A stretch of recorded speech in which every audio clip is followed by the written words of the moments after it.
What's good, you guys? I am back with another cooking video. Today I will be making vegetarian lasagna. Okay, guys, so all the ingredients that I use will be in the description down below. And I hope you guys really enjoy this video. So let's get along to it, little doggy. Okay, you guys. So what I'm doing is I just sharpened my knife, and you're gonna start off by cutting up some garlic. So what I'm doing, you gotta peel the garlic, pull all that skin off, and I just cut the ends. You can cut the ends off, or you can just not cut the ends off. What I do with the rest of them, I just slice it down the middle. And a good way to break the skin is to push down on the garlic with your knife. But just make sure you be careful with that. So I'm doing just chopping up some garlic, chopping it up real finely. Like, y'all know when I cut up my vegetables is how I do. We're not professional. We just get it how we get it over here, you know? So what we're gonna do next is, I'm sorry guys, I didn't show this part, but I just put some oil in the pan and I put the garlic and I start that cooking up first. So now we're gonna cut up a whole onion. Yeah, make sure I cut off the ends first, and then also like what I'm showing right now is usually peeling off all that outer skin. So y'all, if you like me and you hate cutting up onions, it is okay. So I'm finna leave the screen, and what I'm doing right here is I'm washing the onion in cold water. Like, I'm wiping the two ends that I cut to make sure I can actually feel the onion and there's no slimy part. Okay, so I realize, y'all, some parts of the video, my arm is in the shot of the camera, and I'm so sorry about that. So what you're gonna do is just slice your onion all the way down. Y'all, please proceed with caution when cutting up vegetables. So then after you slice it down, you turn it to the side and you cut it down that way. Y'all, please proceed with caution when working with a sharp knife. And if you see any uneven long pieces, you can just go ahead and just cut them in half with your knife. So then all you're gonna do is just combine the onions with the garlic, and also those little two pieces that fell out. That is okay. You don't really need those pieces. They're kind of like the the root, or not the root, but kind of like the seed. Like they the real hard pieces of onion. So it's okay if you don't work with them. So yeah, we just dicing up the half onion. You need the whole onion, y'all. Like, you need all of it. Half onion is not gonna be enough. You see how much that is? Filled the whole pan. So yeah, we just swirling around. And guys, once again, I'm sorry about my arm. I didn't realize when I was filming that my arm was in the camera shot. Y'all. I'm so sorry. So all I'm doing is just putting some salt on. I feel so embarrassed, y'all, because my arm is in the shot a lot. So what you're gonna do? You're gonna grate up your carrot. You see, you're gonna use the big holes. If you're gonna have two sides of a shredder, you're gonna use the big ones, not the little ones. The little ones go be too small. You're gonna use the big one. You're gonna grate this carrot all the way up. At first, I was struggling, but then I ended up finally getting it. And what you're gonna do? Add it in there. Bow. Add all them carrots in there and just mix it up. So I'm about to change the angle for you guys. Ooh, ooh, look at that. Look at all that. And once again, I apologize for my arm being in the shot. So this is beefless ground, y'all. I am a vegetarian, so sometimes I use beefless ground when I feel like just vegetables isn't going to be enough. So you might be wondering why I'm adding this beefless ground after I didn't cook the vegetables. So since it is not real meat, it is okay to mix with things. Okay, so now I'm gonna add an 8-ounce can of tomato paste. So with the beefless ground, I basically just heat it up really. Like, it is okay if you add it in after your onion and your garlic has cooked, because you don't want to overcook it. So You kind of want to add it towards the end of the cooking process. So tomato paste is very thick, so I just say do this part and pay maybe two parts, like put some in there, mix it up, and then put the rest of the can in there and mix it up again because it is thick and it is super hard to mix up at first. So now we're just adding in some bread, some crushed red pepper flakes. I like mine a little spicy, so I usually add a little bit more. But if you don't like it as spicy, you can add a little bit less. Or if you like it really spicy, you can always add more. So you're going to mix the tomato paste with red crushed pepper flakes up a little bit. And then you're going to add in your crushed tomatoes. So you want to slowly mix because if you mix too fast, your pan will overflow. As you can see, my pan was kind of looking like it was about to overflow. You want to make sure you use a big enough pan. That was something I had to learn the hard way. My pan was a little bit on the small side, but that is okay. We didn't have no big spills jumping out the pan. So you're gonna mix this up, and now we're just adding some more seasoning, some salt, pepper. We got some. What do I add next? We got some thyme. We got some thyme. So the thyme, you do not have to chop it up. You can kind of just rip off those little overly leafy parts and just put it right in there.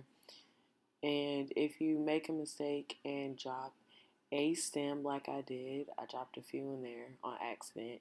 All you can do is just pick them right up and just throw them to the side because you don't want the stems in there because you're going to eventually have to take them out because you can't have these folks eating stems. So then you just mix it up some, and the next thing I add is some nutritional yeast. Yeah, guys, I'm a vegetarian, so nutritional yeast is how I get like my protein, and it's just a little bit it just helps me get those little bit of extra things that I don't get because I do not eat meat, okay? So you're going to stir that up, and then the next thing I'm adding is some bay leaves. I added 2 bay leaves, and you want to mix those up as well. Now, guys, please remove the bay leaves before you eat this dish. The thyme, you can eat the thyme, that's okay. But bay leaves, you cannot eat. That's why I'm going through and I'm picking out these bay leaves, kind of bringing them to the top so I know where they are so I can hurry up and pluck them out of my pot. So once that finished cooking, you're going to put it to the side. Now, what I'm doing here is this is a step where you would add ricotta cheese, spinach, egg, cheese, salt, and pepper. But I do not like ricotta cheese, guys. So instead of using ricotta cheese, I use butter. Why did I use butter? Because butter make it taste better. Butter make it taste better, guys, okay? So what I'm doing right here is I'm ripping off the stems and I'm picking out the bad pieces of the spinach. You can use frozen spinach, but if you use frozen spinach, make sure you squeeze out all of the juice. I just like to use fresh spinach because I always have fresh spinach in my refrigerator because that's what I use in my salads and in all my other dishes. So once you rip off all the stems, take all the bag ones, you're going to mix this up. Squish the butter and the spinach together. Squish it all up. Squish it up. Combined it. And I added some more butter because I felt like some of my spinach was lacking. It was missing some butter.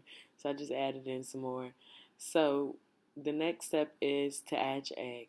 Now, you add eggs to things so they can combine, okay? So, right, I was just washing my hands off because I had a lot of butter on my hands, and I was going to add in some Parmesan cheese, as you can see. Now, you're going to I end up using about half of that container for this part, and as you can see, I know nutmeg sounds so weird in this, but, was it gave a good flavor, guys. So you just go ahead and add the nutmeg. So what I'm doing here is I'm just mixing up, combining it all. I added a little, yeah. So I ended up tipping my Parmesan cheese container over.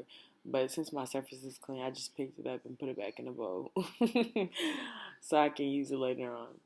Okay, guys, assembly required. So, guys, what I forgot to do was I forgot to oil my pan or butter my pan up. So make sure you guys do that. It's just so your food can slide out more easily, okay?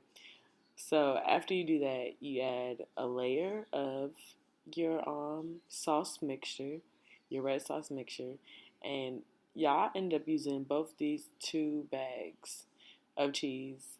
I cheesed it up, y'all. We love cheese over here, so I end up using both these bags of cheese plus some parmesan. So you want to add your noodles, and then you're gonna add another layer of sauce. Look at that, wow. And it's okay if your sauce is hot. It's totally fine. You don't have to wait till it cools down. It's not gonna affect it. It's okay.